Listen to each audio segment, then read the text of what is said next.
আসসালামু আলাইকুম এভরিওয়ান, কেমন আছেন সবাই? আশা করছি সবাই ভালো আছেন এবং সুস্থ আছেন। নতুন আরেকটি ভিডিওতে আপনাদের স্বাগতম। বাংলাদেশে সিসি লিমিটেশন তুলে নেওয়ার ক্ষেত্রে সবচেয়ে বেশি সহায়ক ভূমিকা পালন করেছে তারা হলো ইফাদ গ্রুপ, যারা কিনা বাংলাদেশে রয়্যাল এনফিল্ডের অফিসিয়াল ডিস্ট্রিবিউটর। তাদের পক্ষ থেকে দেওয়া সর্বশেষ আপডেট অনুযায়ী এবছরের জুন বা জুলাইতে বাংলাদেশের মার্কেটে উন্মুক্ত হওয়ার কথা থাকলেও সেপ্টেম্বর শেষ হতে চলল, কিন্তু এখনও কোনো আপডেট নেই।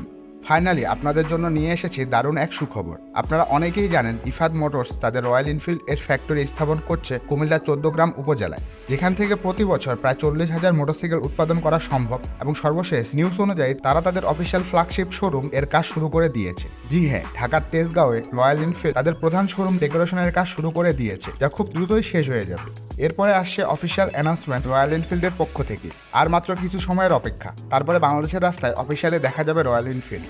রয়্যাল এনফিল্ডের 3টি ইঞ্জিন ক্যাপাসিটি সম্পন্ন বাইক রয়েছে, 350 সিসি, 400 সিসি, 650 সিসি। বাংলাদেশে যেহেতু 375 সিসি পারমিশন রয়েছে, তাই রয়্যাল এনফিল্ডের 4টি মডেল আসবে। এগুলো হলো royal Enfield bullet, royal Enfield meteor, royal Enfield Hunter এবং রয়্যাল এনফিল্ড ক্লাসিক।